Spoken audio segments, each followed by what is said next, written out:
안녕하세요. 사연에 빠지다의 DJ 민영입니다. 오늘도 두 가지 사연 준비되어 있으니 재미있게 들어주시고요. 구독과 좋아요 버튼도 꾹 눌러주세요. 그럼 오늘의 사연 바로 시작해볼게요. 안녕하세요. 저는 청년 사업가로 바쁘게 일하고 있는 30대 여성입니다. 마음 맞는 대학 동기들과 스타트업으로 시작해서 처음 한두 해 자리 잡느라고 애를 참 많이 먹었어요. 지금은 회사도 정상 궤도에 올라서 좀 사람 사는 것처럼 살고 있습니다. 당초 주변 사람들의 예상보다 성장 속도가 더 빨라서 요새는 일하는 재미를 느끼며 지내고 있어요. 딸내미가 세상 무서운 줄도 모르고 대뜸 사업을 시작한다고 걱정이 많으셨던 부모님께서도 요새는 딸 자식 잘 나간다고 어깨 쫙 펴고 다니세요. 저 기죽을까봐 대놓고 말씀은 안 하셨어도 내심 혼기찬 딸 시집부터 갔으면 하셨던 걸 저도 알고 있었거든요. 덕분에 요즘은 결혼 이야기도 쏙 들어갔죠. 지금이야 결혼 생각할 겨를도 없이 제 일하느라 바삐 살고 있지만 한때는 저도 결혼이라는 인생의 중대사 앞에서 많은 고민을 해야 했습니다. 결혼은 사랑하는 사람 하나 믿고 처음 보는 인연과도 가족의 연을 맺어야 하는 일 아닙니까? 내가 선택하지도 않은 인연과 잡음 없이 잘 어우러져 지내는 게 결코 쉬운 일은 아니었습니다. 제 경우에는 특히 결혼을 했더라면 제게는 손이 형님들이 되었을 예비 동서들과의 관계가 그러했어요. 아니 우리가 뭐 알고 그랬어? 좋은 대학 나온 줄 알았으면 애초에 우리가 그런 식으로 행동을 했겠냐고. 그게 왜 꼭 우리 잘못인 건데? 정말 끝까지 뭘 잘못했는지 모르시네요. 제가 어떤 학교를 나왔는지 알든 모르든 댁들이 나한테 한 짓은 사람이 사람한테 하면 안 되는 짓이에요. 그런 것도 모르는 인간들이 제 자식이라고 제대로 키울지. 나도 당신 같은 사람들 수준에 안 맞아서 못 어울리겠네요. 처음부터 감이 좋지 않았던 예비 동서들과의 만남은 결국에는 걷잡을 수 없는 파국으로 결론을 맺게 되었습니다. 사람 마음이라는 게 다른 사람을 대할 때 조건에서 아주 자유로울 수만은 없다는 걸 알지만 그게 다른 사람을 무시하고 업신여겨도 된다는 면죄부가 될 수 있는 것은 아니지 않겠어요. 그런 점에서 저 두 인간들은 정말이지 고약한 사람들이었어요. 도대체 이게 다 어떻게 된 이야기인지 지금부터 자세한 이야기를 들려드릴게요. 시작부터 제 자랑을 하는 것 같아 좀 그렇지만 제가 잘하면서 공부를 제법 하는 편이었어요. 제가 자란 곳은 도시와는 거리가 먼 완전한 시골 마을이었거든요. 요즘도 시골에 아이들 울음소리 듣기가 여간 힘든 게 아니라지만 저 자랄 때도 한창 시골의 학교가 급격하게 줄어들던 시기였습니다. 학교 다닐 아이들이 줄어드는 판국이니 피할 수 없는 현실이었죠. 심지어 제가 나온 초등학교는 인근 읍내를 본교로 하는 시골 깡촌의 분교였어요. 당시에는 이미 전교생이 10명 남짓 한 곳이었으니 제가 자란 배경이 어떤지 이해가 좀 가시려나요? 상황이 이렇다 보니 중학교 진학을 위해서는 하루에 몇 대 마을에 들어오지도 않는 버스를 타고 20분은 좋게 나가야 했습니다. 걸어서는 거의 1시간 거리였습니다. 부모님도 밭일 하신다고 늘 바쁘셔서 학교까지 저를 태워다 주실 수 있는 날이 많지 않았기 때문에 어떻게든 버스 시간을 잘 지켜 등교를 해야 했어요. 비록 작은 시골 중학교이긴 하지만 저는 3년 내내 전교 1등 자리를 놓치지 않았습니다. 한 학년에 학생 수가 100명을 겨우 넘기는 판이었으니 서울의 강남 8학군 같은 곳과 비교할 때가 아니겠으나 그래도 부모님께서는 그런 제가 당신들의 가장 큰 자랑거리였죠. 저희 집이야 사방이 논밭인 그야말로 깡천이었으나 그래도 중학교가 위치한 곳은 읍 단위는 되었거든요. 학교 주변에 보습학원도 제법 많았습니다. 대도시만큼은 아니었어도 대한민국 교육열 높은 것은 어디 가지 않아서 저희 반 친구만 해도 학원 다니지 않은 아이가 손에 꼽힐 정도였습니다. 그 손에 꼽히는 아이들 중 하나가 바로 저였어요. 우리 민정이는 학원도 따로 안 다니면서 집에서 혼자 공부하는 거야? 학교 공부는 학교 있을 때 주로 하고 집에서는 숙제 외에는 따로 하고 있진 않아요. 정말 대단하네. 혼자서 이만큼 학업 성취도 끌어올리기가 쉽지 않았을 텐데. 우리 민정이가 확실히 공부머리가 있나 보다. 집에서 딱히 특별히 하는 게 없다는 건 거짓말은 아니었어요. 아무래도 시험 난이도 같은 것도 경쟁률이 치열한 도시 명문학교들보다야 낮은 편이었겠죠. 그리고 그때까지는 혼자서 공부를 해도 크게 어려움을 느끼지 못한 차였습니다. 선생님 말씀대로 공부하는 게 그렇게 어렵지는 않았으니 사람마다 각자 하나쯤은 타고난다는 재주가 저한테는 공부였던 게 아니었을까 싶습니다. 우리 딸 가진 것 없는 부모 밑에서 태어나 제대로 해준 것도 없는데 혼자서 이렇게 공부며 자기 일이며 똑부러지게 잘해내는 걸 보니 아빠는 우리 민정이한테 참 고맙다. 그럼 우리 민정이가 아빠 엄마 제일 가는 보물이지. 시골에서 농사 짓는 부모님 아래 크신 분들이라면 다들 아시겠지만 농사일이라는 게 여간 힘든 일이 아니거든요. 1년 365일 단 하루도 마음 놓고 쉴 수 있는 휴일이 있는 것도 아니고 고된 노동이 정말이지 끝도 없이 이어지죠. 그렇게 몸부셔서라 일하면서도 항상 좋은 결과만을 보장받을 수도 없었습니다. 태풍이라도 한번 세게 불면 된설이라도 맞으면 그 해 농작물들을 망치기 일쑤였죠. 오죽하면 풍년은 하늘이 내리는 거라고도 하잖아요. 자연 앞에서 무력한 인간의 존재를 느끼기에 더없이 그만인 일이 아마 농사가 아닐까 싶습니다. 그리 힘든 일을 하시는 분이시니 부모님 두 분 지친 얼굴을 보며 자라는 것이 일상이었어요. 그런 부모님 얼굴에 환한 미소를 짓게 해드릴 수 있는 일인데 공부 잘하는 게 저한테도 자랑이 아닐 수가 없었죠. 워낙 저희 부모님도 자랑거리라고는 공부 잘하는 자식놈 하나뿐이셨을 테니 동네방네 자랑을 하고 다니신 탓에 제가 사는 시골 마을에서 제가 공부 잘하는 걸 모르시는 분이 없으셨습니다. 당시에 저희 부모님도 시골에서 농사 지으시는 분들치고는 젊으신 축에 속하셨으니 소녀 같은 아이가 인근 읍내에서도 가장 공부 잘한다는 게 동네 자랑이 되었습니다. 그렇게 이 집 저 집 기특하다며 옥수수며 고구마며 간식도 잔뜩 얻어먹고 동네 어르신들 사랑 듬뿍 받으며 자랐어요. 어른들 사랑은 잔뜩 받고 자랐지만 안타깝게도 또래 친구들한테는 시기의 대상이 되는 경우가 많았습니다. 아무래도 부모님들 중에서 쟤는 학원 한 번 안 보내줬는데도 전교 1등 하는데 너는 이렇게 뒷바라지 해줘도 왜 이렇게밖에 못하느냐며 타박하시는 분들이 계셨나 봐요. 그 나이 또래 아이들이 제일 싫어하는 게 다른 아이랑 비교당하는 건데 그 애들도 상처가 많았겠죠.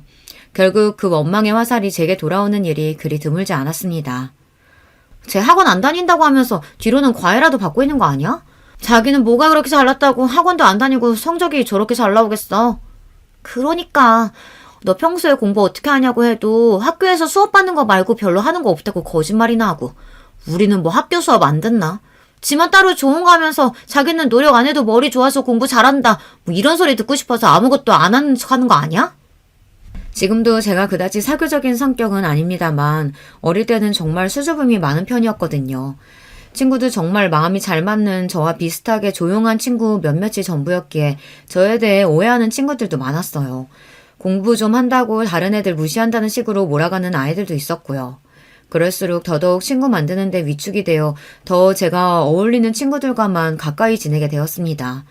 고등학교 진학할 때가 되자 제 주변 어른들이 저보다 더 부산해졌습니다. 특히나 학교 선생님들께서 저를 가만두지 않으셨어요. 그동안 학교에 호출될 일이 거의 없으셨던 저희 부모님도 학부모 연담을 빙자하여 자주 학교로 불려나오시게 되었습니다.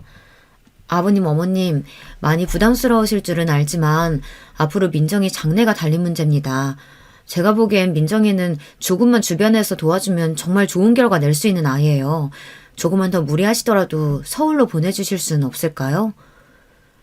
저희도 그저 자식 잘 되기만은 바라고 사는 사람들인데 뭔들 해주고 싶지 않겠어요. 그런데 저희 형편이 그렇게 좋은 편도 아니고. 부모님과는 인근 소도시의 명문 고등학교에 진학하기로 이미 상의를 끝낸 상태였어요. 당시 그 지역이 아직 고교 평준화가 적용된 지역이 아니어서 공립학교임에도 시험을 쳐서 성적순으로 학생을 받고 있었거든요.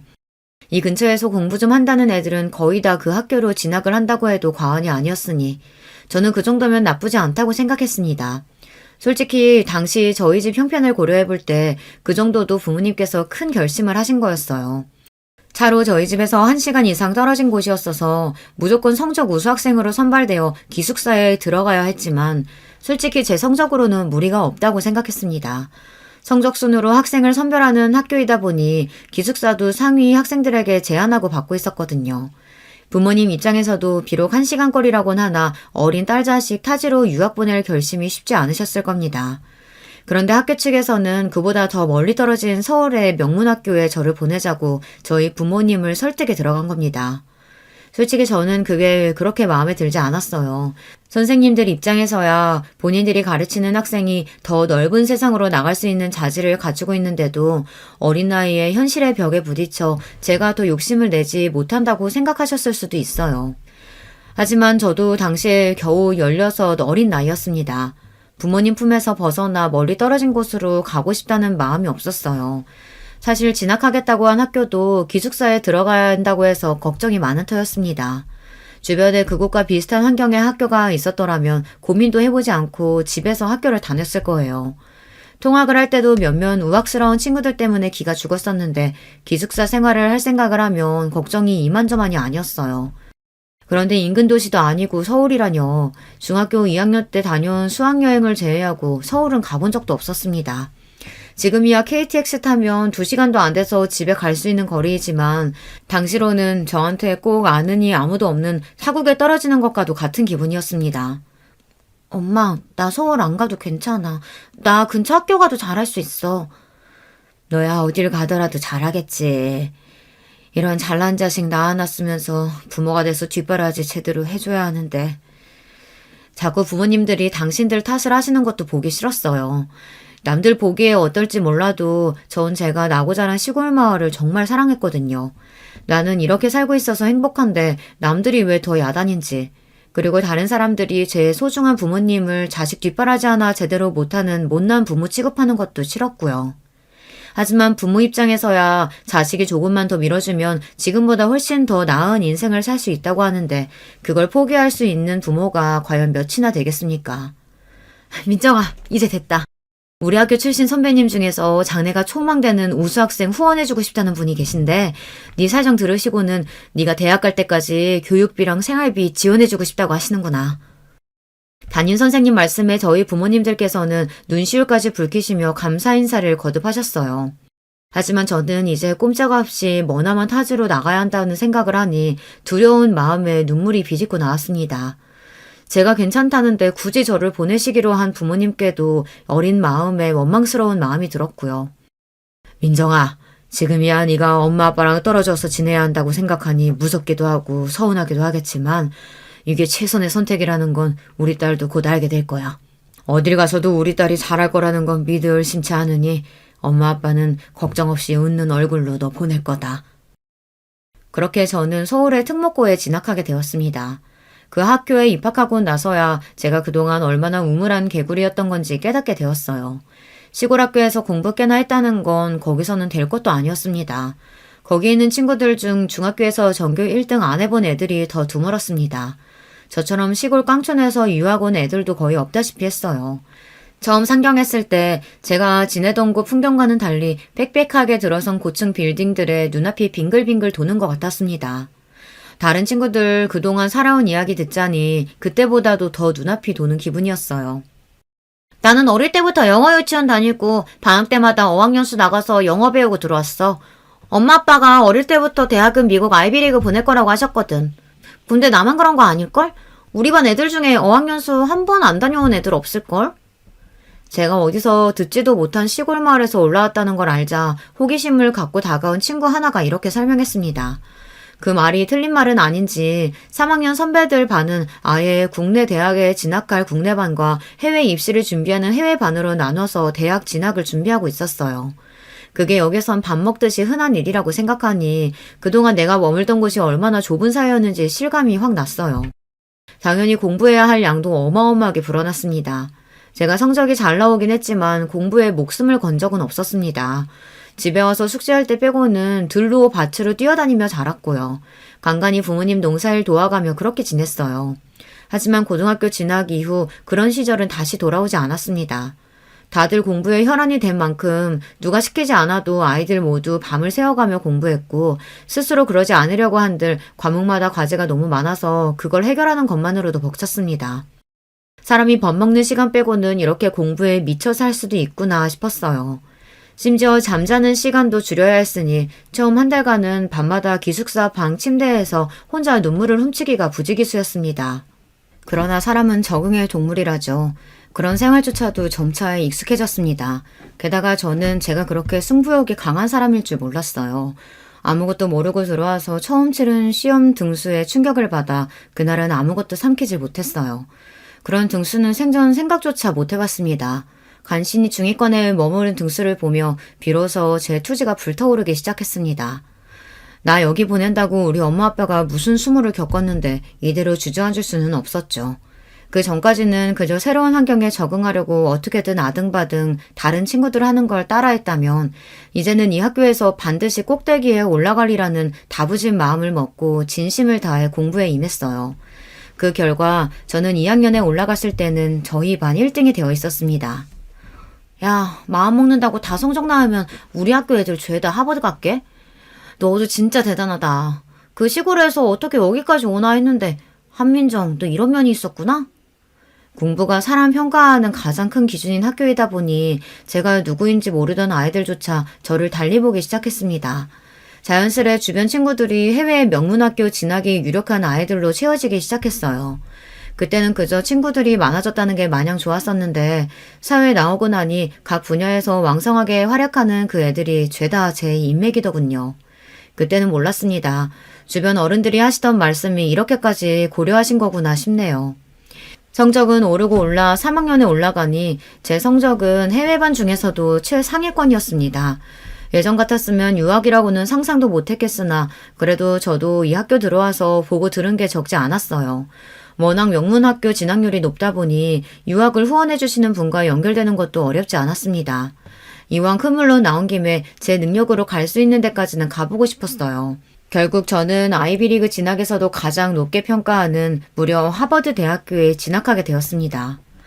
이게 웬 경사라니? 우리 학교 출신 중에 하버드로 들어가는 학생이 나올 줄이야. 정말 장하다 민정아.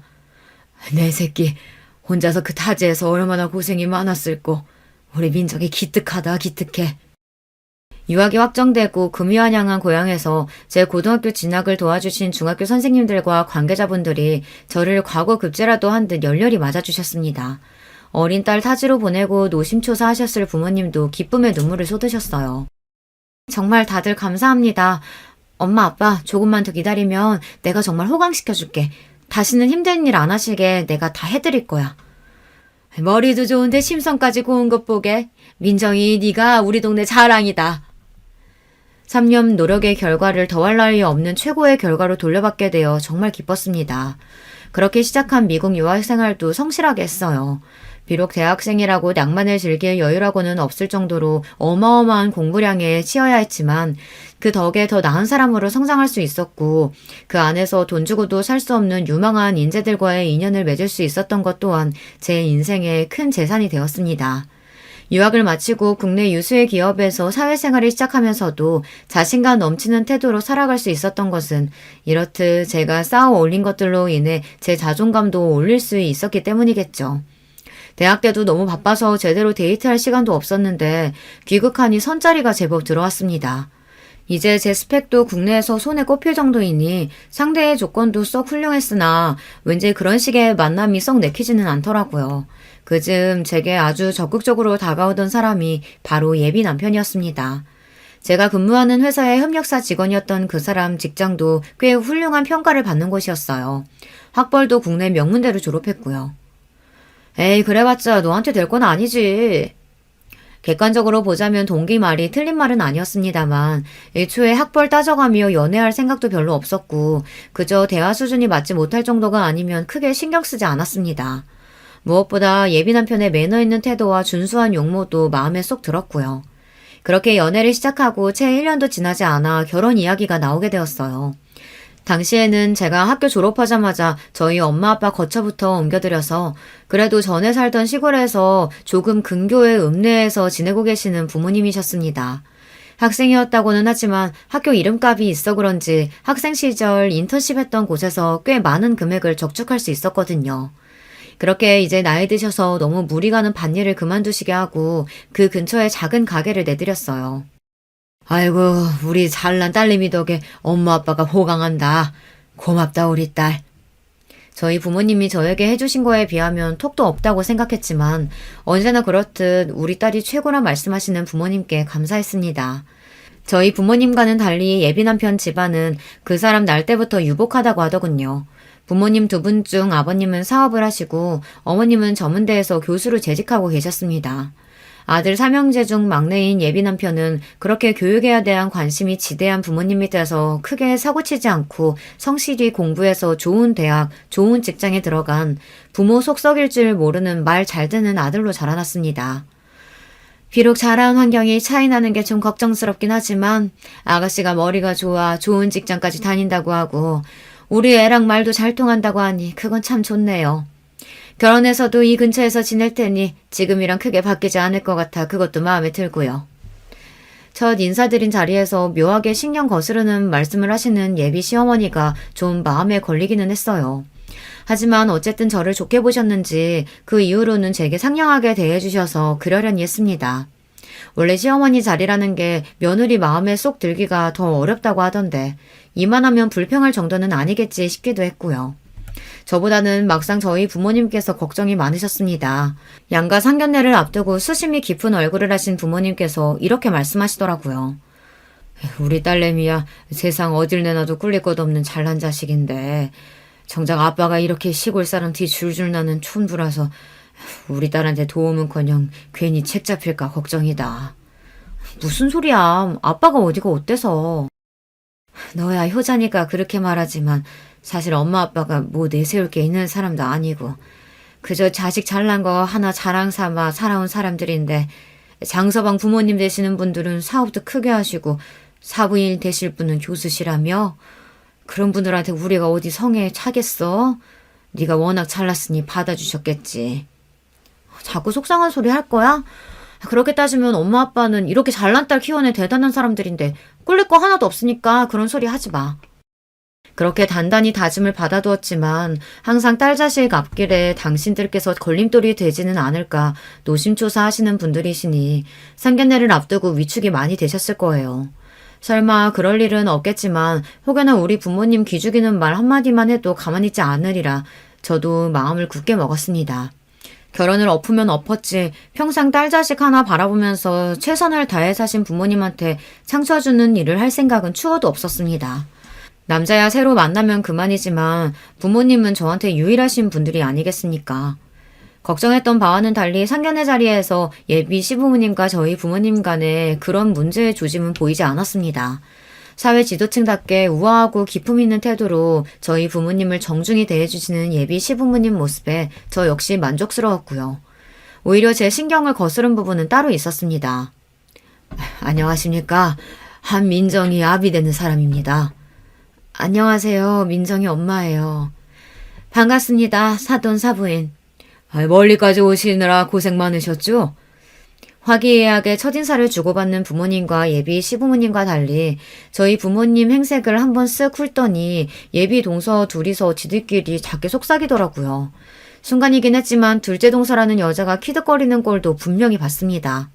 저희 부모님이 지금은 농사일을 관두셨지만 거의 일평생 농사를 지으셨다 보니 보통 사람보다 피부가 좀 많이 타셨어요. 딸 자식 사돈될 분들한테 시골 촌뜨기로 보이면 안 된다고 평생 옷에 돈 쓸 줄 모르시는 분들이 좋은 옷도 입으시고 어머니는 아버지까지 닥달해서 며칠 피부 관리까지 빡세게 받으실 정도로 신경을 많이 쓰셨습니다. 그렇더라도 평생을 안고 사신 노동의 흔적이 하루아침에 사라지진 않았겠죠. 두 분 다 시골에서 농사 짓던 분처럼 보이기는 했을 거예요. 하지만 그렇다고 그게 예비동서 될 사람 상견례 나온 자리에서 저들끼리 저렇게 예의를 밥 말아먹은 듯 쪼갤 일입니까? 이 자리는 예비 시부모님과 저희 부모님께서 처음 만나는 자리이기도 했지만 예비 아주버님과 예비 동서들과 제가 처음 만나는 자리이기도 했어요. 다들 일이 바쁘다 보니 상견례 전에 따로 시간을 내지 못해 이 자리에서 한꺼번에 해결하게 된 거죠. 한마디로 그 둘의 첫인상은 정말 형편없었습니다. 내 부모 업신여기는 티를 저리 내는 인간들을 무슨 수로 좋게 볼 수 있었겠습니까? 이건 나중에라도 반드시 짚고 넘어가야겠다고 분한 마음을 간신히 억눌렀습니다. 정작 예비 시부모님과 저희 부모님은 좋은 분위기 속에 얘기를 잘 나누셨으나 그 마음은 그 자리가 파할 때까지 전혀 풀리지 않았어요. 다들 돌아가고 예비 남편과 둘만 남자 저는 계속 참았던 화를 폭발하고 말았습니다. 자기 형수라는 사람들 도대체 어떻게 그렇게 예의가 없어? 모르는 사람이라고 해도 무례할 판에 나랑 우리 부모님 처음 보면서 사람을 그딴 식으로 쳐다보고 쑥덕거려? 저들은 뭐 얼마나 잘났다고. 형수님들이? 설마 자기가 잘못 본 거 아니야? 지금 누굴 바보로 봐? 그럼 가만히 있는데 허공 보고 비웃기라도 했다는 거야? 제가 그렇게 화를 내는데도 일단 자기 형수들부터 감싸는 예비 남편의 우라통이 터졌습니다. 전에 없이 화를 내며 날뛰는 제 모습에 실수했다 싶었는지 뒤늦게 예비 남편이 이 사태를 수습해보겠다고 용을 썼습니다. 우리 형수님들이 두 분 다 평생 도시에서만 자라서 시골에서 농사 지으신 분들 뵐 기회가 없어서 그랬나 봐. 자기가 기분 많이 나빴겠다. 무슨 외국인 처음 보는 어린애도 아니고 나이 먹을 만큼 먹어서는 사람 앞에 두고 도대체 무슨 그따위 태도가 있어? 나 다른 건 몰라도 내 부모님 함부로 대하는 건 그 누가 와도 못 참아줘. 기석 씨도 예외도 아니고 그 형수라는 여자들은 더더욱 아니야. 그럼. 내가 다시는 그러지 마시라고 단단히 주의 드릴게. 화 풀어 자기야. 난 분명히 말했어. 2번은 없어. 정말 한 번만 더 그렇게 싹수 없이 굴었다간 이 결혼 당장에 엎을 생각이었습니다. 노기를 감추지 못하는 저를 보며 제가 결혼 간두자고 하기라도 할까봐 예비 남편이 제 눈치를 보고 납작 기었어요. 정말 제 형수들아 하는 꼴 못 보고 저러는 건지 보고도 일 크게 만들기 싫어 모른 척하는 건진 몰라도 예비 남편까지 꼴 보기 싫더라고요. 그날 그렇게 안 좋은 기분으로 헤어지고 집으로 돌아왔습니다. 오랜만에 서울 올라오신 김에 맛있는 거 사드리고 좋은 구경 시켜드리고 싶어 부모님을 집으로 모셨거든요. 상견례 감상이 나쁘지 않으셨는지 두 분 다 표정이 좋으신데 괜히 저 때문에 겪지 않으셔도 될 일을 겪게 해드린 것 같아 죄송스러웠습니다. 사돈 내외도 그렇지만 정서방 형제들도 그렇고 형수 되시는 분들도 그렇고 어쩜 다들 그렇게 귀티가 나고 사람들이 세련되던지 우리 딸이 그런 집에 시집 간다고 생각하니까 아빠가 마음이 너무 뿌듯하더라. 그러게 말이야. 우리 딸도 저리 좋은 집에서 태어났으면 지금보다 더 빛났을 텐데. 하긴 우리 딸은 지금도 빛나지만 신이 나서 말씀하시는 것처럼 그 인간들 속도 그렇게 귀티나는 인간들이었으면 좋으련만 시작부터 사람 겉모습 보고 판단하는 것도 모자라 그걸 숨기지도 못하고 차별하는 꼴을 딱 걸린 판에 그 둘을 좋아하게 되는 일은 요연해 보였습니다. 사람이 작은 부분에서 인성이 보이는 법이라고 하지 않습니까? 어차피 그 둘과 가깝게 지낼 생각은 애초부터 싹 사라졌고 그저 서로 갈등이 생기지 않을 정도로 거리두는 사이로 지내야겠다고 속으로 마음 정리를 마쳤습니다. 예비 시어머니 말 맞다나 예비 남편이나 저나 서울에 살면서 일하고 있고 예비 시댁 식구들 전부 서울에서 거주하다 보니 결혼 준비하면서도 그쪽 식구들 얼굴 볼 일이 종종 생겼습니다. 특히 이제 곧 동서지간이 될 텐데 얼굴이나 익혀둬야 하지 않겠냐며 예비 동서들이 저를 불러내는 일도 있었어요. 워낙 좋게 감정이 시작된 게 아니니 가급적이면 그 둘만 만나는 일은 피하고 싶었으나 좋든 싫든 곧 가족으로 엮이게 될 텐데 마냥 피할 수도 없는 일이었죠. 듣자 하니 저번 상견례 때 동서가 오해가 좀 있었던 것 같은데 설마 우리가 사돈 되실 분들한테 그럴 리가 있겠어? 혹시나 맘 상한 거 있었으면 풀어 동서. 오해는 무슨 말 같지도 않은 소리를 하는 꼴에 콧방귀라도 끼고 싶었으나 한 번은 참아주기로 했어요. 네, 설마 그렇게 경우 없는 짓을 하실 리가 있겠어요. 뭘 모르는 어린애도 안 할 짓인데요.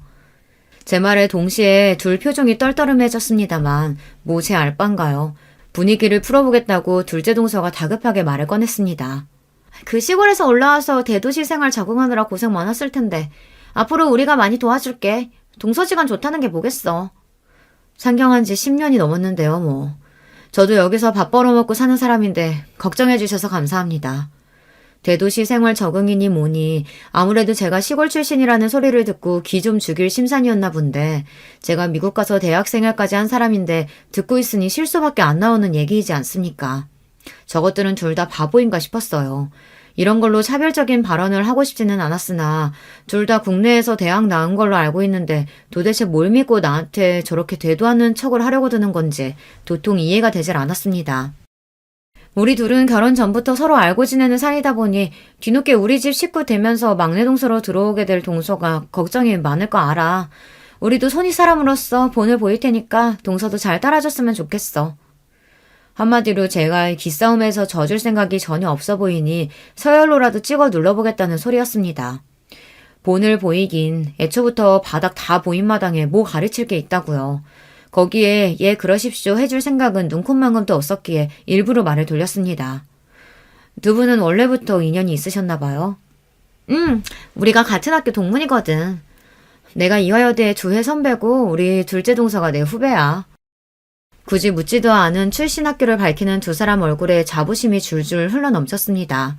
제 동문 중에 자랑하기를 특히 좋아하던 사람들 얼굴에서 흔히 볼 수 있었던 표정을 여기서 보게 될 줄은 몰랐네요. 이화여대 참 좋은 학교죠. 국내에서 손꼽히는 명문 여대라는 거 잘 알고 있습니다. 하지만 그렇게 학벌 따지는 사람들이라면 제 앞에서 저렇게 물색 없이 잘난 척을 할 것 같진 않은데 좀 의아했습니다. 이대 나왔다는 걸 자랑스러워하는 게 이상하다는 소리가 아니라 이대에 나온 걸 자랑으로 생각하는 부류의 사람이라면 하버드 나온 제 앞에서 굳이 학벌로 자랑하려고 들지는 않을 것 같았거든요. 그저 제가 직접적으로 제가 어느 학교 출신인지 두 사람 앞에서 언급한 적이 없다는 생각이 들었습니다.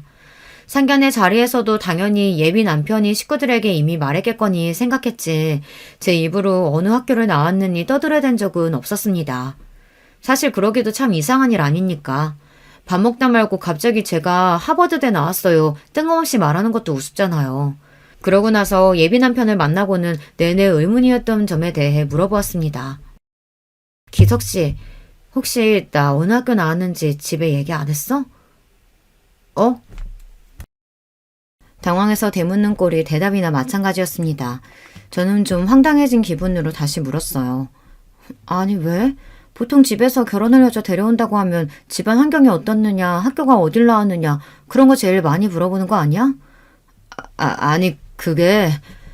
곧장 대답을 못하고 우물쭈물하는 꼴이 의심스럽게 짝이 없었습니다. 그렇지 않아도 처음 예비 시부모님 인사드렸을 때나 상견례 때나 마음 한구석에 찝찝했던 기분이 여전히 남아있었어요. 뭐야? 뭐 때문에 내 학벌까지 숨기고 내가 당신 형수들한테 시골 촌뜨기 취급이나 받고 있어야 하는 건데?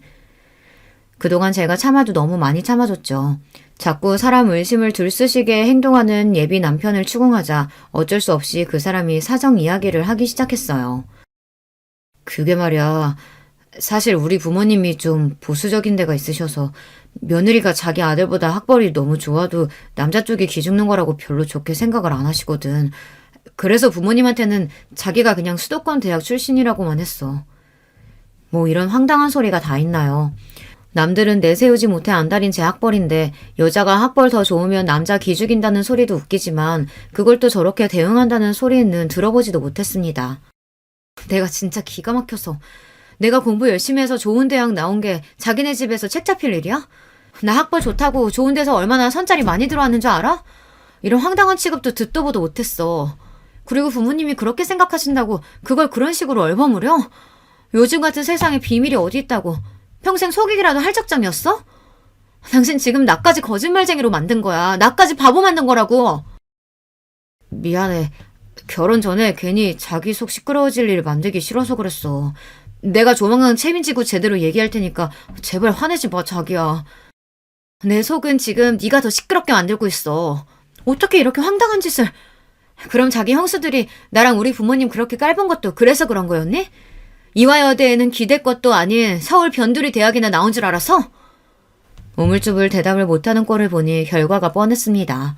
연애할 때는 사람 참 똑부러지고 괜찮아 보였는데 이래서 사람은 곁에서 함께 큰일 겪어보아야 비로소 제대로 알 수 있다고 하는 건가 봅니다. 나 기석씨 만나고 진짜 이렇게 실망스러운 적이 없었어. 도대체 무슨 생각이었던 거야? 민정씨, 내가 정말로 미안해. 내가 생각이 너무 짧았어. 내가 민정씨랑 결혼하고 싶은 마음이 너무 앞서서 평소보다 경솔하게 굴었어. 내가 무슨 일이 있어도 사실관계 제대로 잡을 테니까 나한테 조금만 시간을 줘, 어? 생각 같으면 결혼이고 뭐고 한동안 아무 생각도 하기 싫었으나 이 와중에도 착실히 결혼 준비가 이루어지고 있었습니다. 거기다가 좋은 집에 딸 시집 보낸다고 요즘 기분이 하늘을 찌를 듯한 부모님을 떠올리니 막막하더라고요. 한심스럽긴 했지만 아직 예비 남편에 대한 마음도 완전히 식지 않은 상태였고요. 결국 그 어이없는 일을 한 번은 봐주기로 했어요. 다음날 저녁에 자려고 들어누웠는데 갑자기 전화벨이 울렸습니다. 첫째 동서였어요. 친한 사이였어도 별일 없으면 이 늦은 시간에 전화는 실례인데 피차 서로 감정 좋을 것도 없는 사이에 이 시간에 전화라니. 역시 문제 있는 사람은 한 가지만 문제인 건 아니구나 싶었습니다. 한숨을 쉬며 마지못해 전화를 받았어요. 이 시간에 무슨 일이세요? 야, 너 내가 그렇게 알아듣게 얘기했는데 꼭 이렇게 긁어부스럼을 만들어야겠어? 내가 우리 집 식구도 아닌 너 때문에 도련님한테 입 조심하라는 소리까지 들어야겠냐고. 대뜸 전화에서는 다짜고짜 그게 무슨 소리예요? 진짜 저한테 왜 이러세요? 왜 이래? 이게 어디 순진한 척을 하고 있어. 네가 시골 깡촌에서 자란 촌년이라 촌년 취급한 거 가지고 도련님 닥달해서 어디 손이 동서들 말을 조심하라고 건방을 떨고 있어? 그런 취급 받기 싫으면 너도 대도시에서 크지 그랬니? 원망을 하려면 네 부모님을 원망하던가. 가난한 깡촌에서 커서 제대로 못 배웠으면 겸손하기라도 해야지. 어디 주제에 어울리지도 못할 신랑감 만나서 주제도 모르고 나대길. 너 우리 도련님 아니었으면 우리 같은 사람들이랑 애초에 어울릴 깜냥도 아니야. 알기나 해? 이 여자가 진짜 듣자 하니까 말이면 단줄하나. 제 도련님한테는 찍소리도 못하면서 그 화풀이를 나한테 다 해? 니까짓 게 뭐라고 감히 나를 이렇게 무시해? 내가 이런 소리 듣고도 너 같은 인간이랑 같은 식구 될 것 같아? 기서씨랑 네 시부모한테 연락해서 니년 때문에 우리 결혼 엎어지게 생겼다고 말할 테니까 어디 그때도 네가 이렇게 당당한가 보자. 그러고는 전화를 확 끊어버렸습니다. 진짜 이까지 결혼 뒤집어 엎어버릴 생각이었어요. 살다 이런 모욕은 처음이었어요. 사태를 이 지경까지 만든 예비 남편이라는 놈한테도 우라통이 치밀었지만 진짜 제가 시골 출신의 서울 변두리 대학 출신이었다고 한들 첫째 동서라는 여자의 저런 몰상식한 행동은 결코 용인되어서는 안 될 것이었습니다. 그 길로 당장의 예비 남편에게 전화를 걸었습니다. 네 미친 큰형수라는 여자가 나한테 전화해서 무슨 막말을 퍼부었는 줄 아니? 일을 이 지경으로 만들어놓고 너는 잠이나 퍼자고 있어? 너도 꼴 보기 싫으니까 앞으로 나한테 연락하지 마. 민정씨! 그러고 정말로 며칠간 그 사람 연락을 깡그리 무시해버렸습니다. 도대체 이게 무슨 마른 하늘의 날벼락이에요. 남자 하나 잘못 만났다고 내가 이런 꼴까지 당해야 하다니. 내가 남자에 환정한 것도 아니고 저놈 없으면 못 사는 것도 아닌데 왜 이런 수모를 견뎌야 합니까? 나 이 꼴 당하게 했으면 니놈도 마음고생 좀 해보라지 싶었습니다. 그렇게 며칠 만에 제 앞에 모습을 나타낸 예비 남편은 꼴이 꼭 피죽도 못 얻어먹은 것처럼 얼굴이 반쪽이 되어 있었어요. 저랑 결혼할 생각에 만만이었다가 하루아침에 버림받게 생겼으니 마음고생을 적지 않게 한 모양이었어요. 그 꼴을 보니 또 마냥 가슴이 시원하기만 한 건 아니더라고요. 민정씨, 제발 잠깐만 내 얘기 좀 들어줘. 나 정말로 반성 많이 했어. 형수님도 감히 당신한테 그런 얘기한 거 가만 안 두고 확 뒤집어 엎었어. 우리 형수들 형들한테 꼼짝도 못해. 내가 형수들 때문에 결혼 엎어지게 생겼다고 형들도 화가 나서 한 소리들 해서 지금 형수들 찍소리도 못하고 있어. 앞으로도 형수들 절제 당신 함부로 못하게 할 테니까 제발 한 번만 용서해줘. 어? 너 그 한 번만 소리가 벌써 몇 번째인 줄 아니? 내가 처음부터 그냥 확 끊어냈어야 하는 건데. 민정씨 제발 이번엔 진짜야. 형수들이 민정씨한테 사과도 하겠대. 그 인간들 사과가 무슨 의미가 있다고. 다들 꼴도 보기 싫어. 아니야. 안 그러면 자기들도 형들한테 이혼당할 판인데 이제 절대 그렇게 못 가본다니까? 솔직히 예비 남편 말이 더 이상 믿음직스럽게 들리지는 않았으나 그래도 그 두 인간들 기가 팍 죽어서 저한테 머리 조아리고 마음에도 없는 사과하느라 수치심에 부들부들 떨 것을 생각하니 좀 고소하기도 했어요. 그렇게 정말 마지막이라고 다짐을 받아두고 두 형님 내외와 대면하게 되었습니다.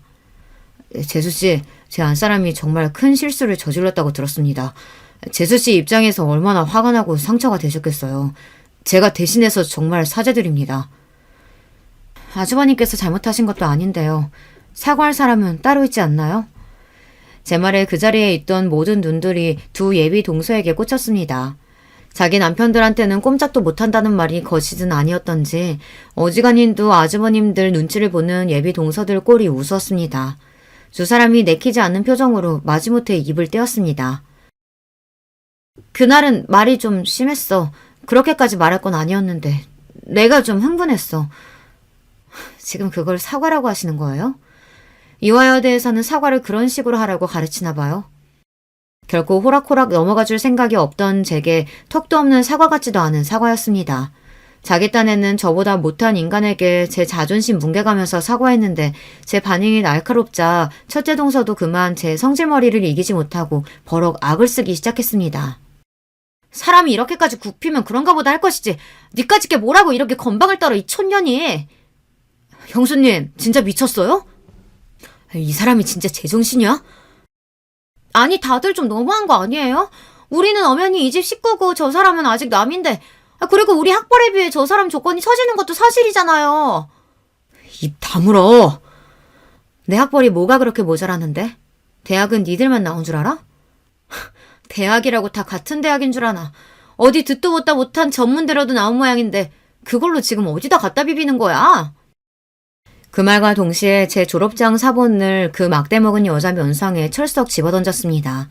찰지게 그 여자 얼굴에 갖다 붙은 제 졸업장이 핑그르르 보기 좋은 원을 그리며 테이블 정중앙에 떨어졌죠. 미국 대학 출신이니 당연히 영문으로 적힌 제 졸업장을 보며 어안이 벙벙해진 두 여자 꼴을 보고 있자니 비웃음이 터져나왔습니다. 잘난 이화여대식이나 나와서 영문 졸업장 하나 해석 못하겠니? 니들이 그렇게 무시한 내 대학 졸업장이란다. 하버드? 역시 명문대 출신인 두 예비 아주버님들이 먼저 제 졸업장을 알아보고 눈이 휘둥그레졌습니다. 그 두 여자 입장에서는 얼마나 믿기 싫은 현실이었겠어요. 단박에 현실을 부정하려고 억지를 쓰기 시작했습니다. 도련님이 어딘지 출신 학교 이름도 못 꺼낼 정도로 후진 학교 나온 거 아니었어? 갑자기 하버드는 무슨 하버드야? 어디서 꼴에 졸업장 위조라도 했나 본데 너 그거 범죄야. 야, 네가 말해봐. 저게 위조라는데. 싸늘하게 예비 남편을 돌아보며 제가 말했습니다. 낯빛이 새파랗게 질린 예비 남편은 겨우 입을 떼었습니다. 이 사람 하버드 출신 맞아요. 여기 있는 그 누구보다 학벌로는 대적할 사람이 없는 사람이라고요. 민정 씨한테 들으면서도 설마 했는데 형수님들 이렇게 몰상식한 사람이었어요? 진짜 내 결혼 파트너려고 작정한 거야 뭐야? 사실 확인을 해주는 예비 남편 말에 그 둘 얼굴이 시퍼렇게 질렸습니다. 이미 저는 파혼할 결심을 굳혔죠. 니들같이 천박한 것들이랑 어울릴 생각 나도 없어. 니들 말대로면 어디 수준 안 맞아서 니까지 것들이랑 내가 어울릴 수 있겠니? 단, 파혼은 다 니들 폐악 때문이니 그 대가는 단단히 준비하는 게 좋을 거야. 애초에 우리가 알았으면 왜 이런 짓을 했겠어? 왜 파혼이 우리 탓인데? 난 그냥 시키는 대로 한 거야. 나도 피해자라고. 같은 학교 동문이니 해가며 서로 어와둥둥한 게 거짓말이라도 되는 것처럼 악다구니를 쓰는 꼴이 제법 볼만했습니다. 제 아내들 추한 민낯을 그대로 목도한 예비 아주버님들 얼굴이 황망하기 그지없었죠. 더 볼 것도 없다 싶어 몸을 돌리는 제 앞에 예비 남편이 무릎을 꿇었습니다. 민정씨, 제발 한 번만 다시 생각해줘. 내가 다시는 저 인간들 민정씨 앞에 나타나지 못하도록 할게. 제발 파혼만은. 나, 이 모질이 새끼야. 너 그 말 지겹지도 않니? 네 형수들 말 맞다나 서로 수준 안 맞아서 이 결혼은 못하겠다. 너 같은 놈한테 언감생심 나 같은 여자가 말이나 되니? 구질구질하게 매달리지 말고 내가 보상금 청구하면 그거나 깔끔하게 보낼 준비해. 그렇게 그 징글징글한 것들과는 영영 엮일 일 없이 모든 인연을 정리하게 되었습니다. 처음에 조짐이 보일 때 진짜 끊어냈어야 하는 건데 지저분하게 길게도 끌었네요. 저희 파혼에 대한 원인 제공을 누가 했는지는 장문의 문자로 시부모님이 될 수도 있는 그분들께 모조리 전달했기에 그 집구석이 또다시 난리를 겪게 되었다고 합니다. 본인들이 가장 귀해하던 막내 아들 결혼을 엎어지게 만든 게 모자란 며느리들 때문이라는 걸 알고는 잡돌이를 어지간히 하신 게 아닌 것 같더라고요. 제 남편들 못지않게 시부모님들 눈치도 많이 봤던지 아주 찍소리도 못하고 산다네요. 신혼집도 시댁 도움을 받은 모양인지 너 같은 것들한테 내 귀한 재산 못 준다며 펄펄 뛰시는 시부모님한테 아들목 제외한 본인 목까지 갚고 있다는 말은 웃기기까지 하더라고요. 전 예비 남편이 저것들이 내 팔자 망쳐놨다며 악다구니를 써서 시댁에는 발도 못 들이고 있답니다. 여기까지가 제발 자기 다시 한번 돌아봐 달라며 전 예비 남편이 저한테 전해준 이야기예요. 그러게 감히 누굴 무시합니까? 다른 사람 괄시해놓고 저들이라고는 괜찮을 줄 알았나 보죠. 그것들은 제가 아니라도 누구에게라도 큰 코 다치는 일이었을 겁니다. 파혼에 대한 소문이 아주 웃기게 나서 전 예비 남편 또한 뒤에서 웃음거리가 되었어요. 네 집구석 때문에 파혼하는 마당에 결혼 준비하느라 깨진 돈 제대로 안 보내면 아주 얼굴도 못 들게 다니게 해주겠다는 제 반협박에 위로금도 심심치 않게 뜯어냈습니다. 협력 사기는 해도 저희 회사가 갑이고 제가 관리직급이다 보니 저쪽 회사도 알아서 기더라고요. 저는 그놈을 업무적으로도 볼 일이 없었습니다. 앞서 말씀드렸다시피 지금은 하버드 동문들과 창업한 회사가 크게 성공을 거두어 파혼한 아픔 따위는 생각할 겨를도 없이 바쁜 나날을 보내고 있어요. 오히려 그때 그렇게 코 깨어 결혼하지 않은 게 천운이다 싶습니다. 결혼이 뭐 대수인가요? 제 인생 잘 살고 있으면 그게 제일이죠. 제 파혼 이야기는 여기까지예요. 황당하지만 늦게나마 발 빼고 잘 살고 있으니 제 걱정은 마시고 다들 좋은 하루 보내시길 바래요.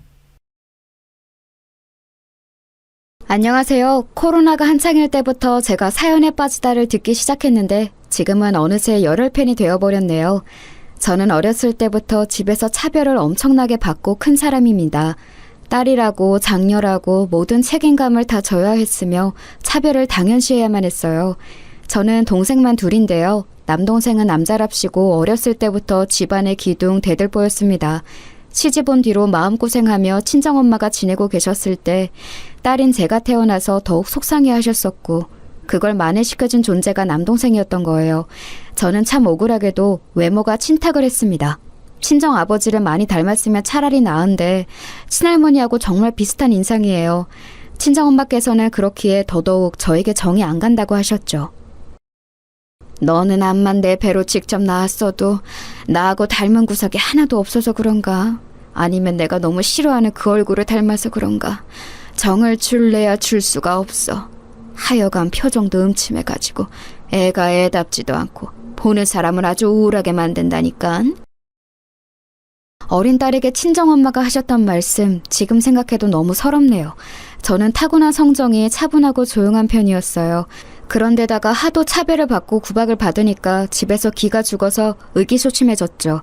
이런 저와는 다르게 막내인 여동생은 원체 애교가 있는 성격이었습니다. 그리고 생긴 것도 외탁을 한 편이었어요. 여동생은 어렸을 때 잔병 치레를 했는데 당시 집이 너무 가난했던 탓에 제대로 못 돌봐줬습니다. 그래서 친정 부모님의 아픈 손가락이 되어버렸어요. 남동생은 귀한 손가락, 여동생은 아픈 손가락, 그리고 저는 그냥 손에 달려있는 손가락이었죠. 제가 성장기 때 항상 친정엄마께 들었던 소리가 동생들에게 양보해야지 라는 것이었습니다. 저는 속으로 생각했었죠. 늘 양보하며 살았는데 도대체 뭘 더 어떻게 양보하란 것인가. 친정 부모님께서는 맞벌이를 하셨는데 온갖 집안일이며 동생들 챙기는 것까지 제가 전담하였습니다. 친정엄마의 일자리가 불규칙적이었기 때문에 가끔은 며칠 이상 일을 안 나가실 때도 있었지만 그런 날에도 온갖 잡일을 저희 몫이었습니다. 밥도 설거지도 빨래도 각종 집안 청소도 동생들 숙제 봐주는 것도 철저히 저희 일이었던 것이죠. 이런 저에게 동생들은 습관적으로 칭얼거리면서 대들었어요. 여동생은 그나마 제 눈치를 보는 신용이라도 했었죠. 남동생은 머리가 서서히 크면서 치사하게 굴기 시작했습니다. 누나, 자꾸 나한테 잔소리하면 엄마한테 이른다. 엄마한테 일러서 누나 혼내주라고 한다. 누나 혼나고 싶어? 지금 생각해도 정말 얄미운 모습이었네요. 슬펐던 건 남동생이 그렇게 나오면 제가 할 말이 없어진다는 것이었어요. 친정엄마가 남동생의 편을 들리라는 것이 자명했으니까요. 하지만 저도 아직 어렸던 때였기에 어느 날은 저도 울컥해서 남동생에게 맞받아쳤습니다. 이를테면 일로 보라면서 남동생의 얄미운 머리통에 꿀밤을 세게 먹였었죠. 그리고 그날 늦은 밤 상황을 알게 되신 친정엄마께 저는 냄비로 맞았습니다. 냄비로 맞다가 국자로도 맞다가 쟁반으로도 맞았었네요. 엄마, 왜 저한테만 이러세요? 왜 저만 때리시냐고요? 그리고 상황이 어땠는지 왜 저한테는 안 물어보세요? 들어보시지도 않고 이러시는 거잖아요. 제 의견도 아니에요? 넌 입이 있어도 없는 거야. 의견 같은 소리 좋아하네. 확 그냥 쟁반으로 쳐 주둥이를 터뜨려 버릴까 보다. 맞은 것보다 그런 소리를 들었던 게 더 아팠어요. 몸보다 마음이 아팠습니다. 그 후로는 남동생과 상대를 아예 안 하려고 했어요. 그래도 그 이전까지는 미우나 고우나 제 동생이라는 생각이 있었는데 이제는 저도 모르게 정남이가 떨어져 버린 것이었죠. 학교나 열심히 다니고 공부나 열심히 해서 저 나름의 길을 걸어가는 수밖에 없다고 생각했습니다. 그리고 중학교 3학년의 어느 날 친정 부모님께서 저를 두고 나누시는 대화를 엿들어 버렸어요. 집이 좁아서 웬만하면 다 들을 수 있었거든요. 어차피 제가 좋은 대학 갈 애도 아니니까 아예 대학 보낼 생각을 말고 얼른 돈 버는데 보냈으면 좋겠다고 이런 대화를 나누셨습니다. 심장이 철렁 내려앉았죠. 저는 그날 이후로 코피 터지게 공부를 시작했어요. 학원도 못 다니는 형편인데 어주짬게 공부하는 것으로는 절대 가시적인 결과를 낼 수 없다는 판단이 그제야 섰던 것이었죠. 친정 아버지도 역시 엄마와 비슷한 분이셨습니다. 늘 저에게 네가 첫째니까 묵묵해야지, 모범이 되어야지 이런 식으로 말씀을 해주셨죠. 그런데 아버지도 엄마도 형제들 사이에서 첫째가 아니신 분들이었어요. 당신들이 모르시는 책임감을 왜 저에게만 강요하셨던 건지 참 모를 일입니다. 제가 죽도록 공부해서 꽤 좋은 인문계 고등학교에 턱걸이로 합격을 해내는 엄청난 쾌거를 이룩했을 때도 저는 황당한 반대에 부딪혔어요. 친정아버지는 난감한 얼굴로 이렇게 말씀을 하셨었죠. 네가 지금 인문계를 가서 공부 노름 해보겠다고 이럴 때냐?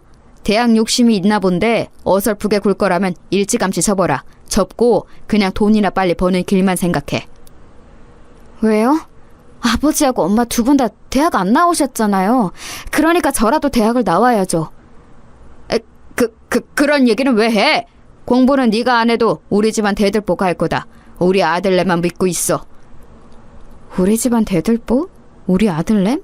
저에게는 단 한 번도 그런 호칭을 써주신 적이 없었건만 입맛이 쓸쓸했습니다. 그놈의 우리 아들은 시간이 갈수록 제 귀에 인이 박혀갔죠. 저는 고등학교 때 이를 악물고 공부를 했습니다.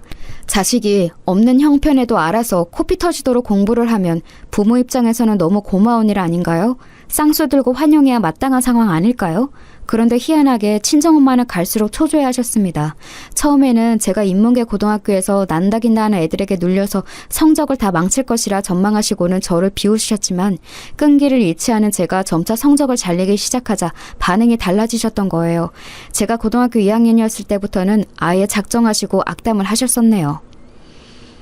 너는 네 동생들 뒷바라지 하려고 태어난 거야. 없는 형편에 쓸데없는 짓 하지 말고 빨리 돈 벌어서 네 동생들이나 좀 지원해줘라.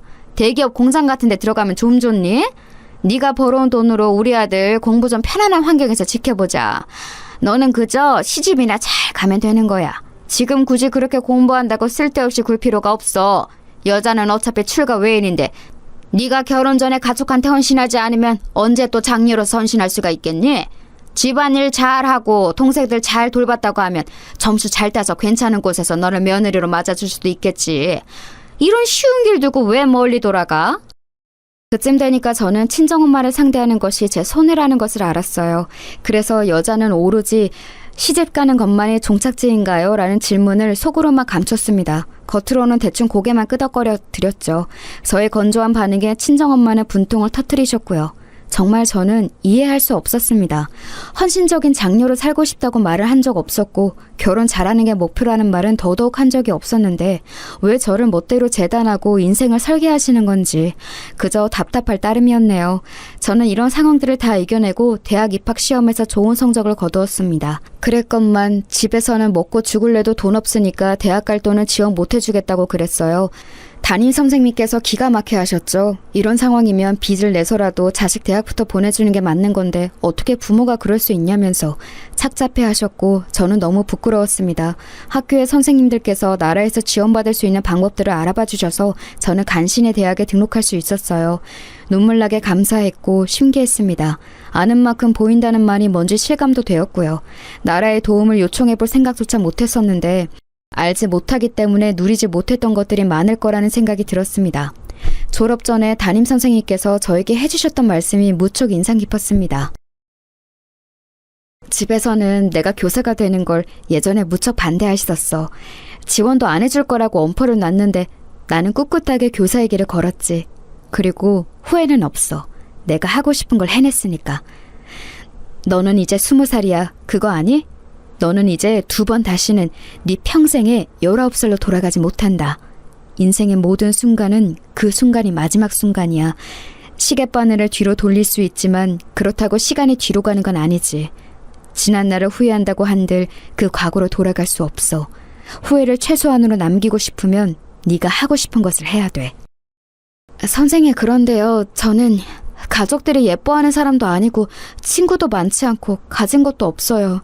꿋꿋하게 살아가기가 솔직히 자신 없고 겁도 나요.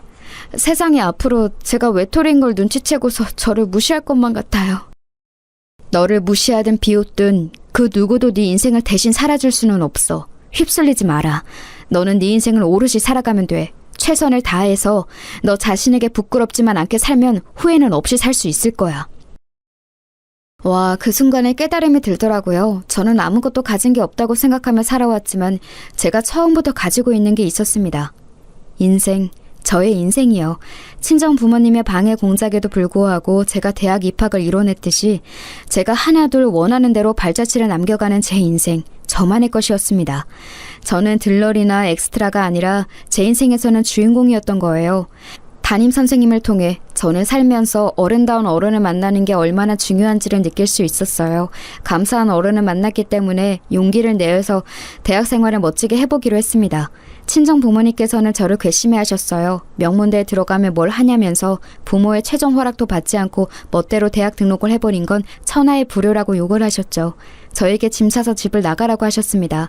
저는 정말로 제 가방을 싸서 집을 나섰어요. 패기 넘치게 짐가방 들고 나갔는데 얼마 못 가서 길바닥에서 엉엉 울었었네요.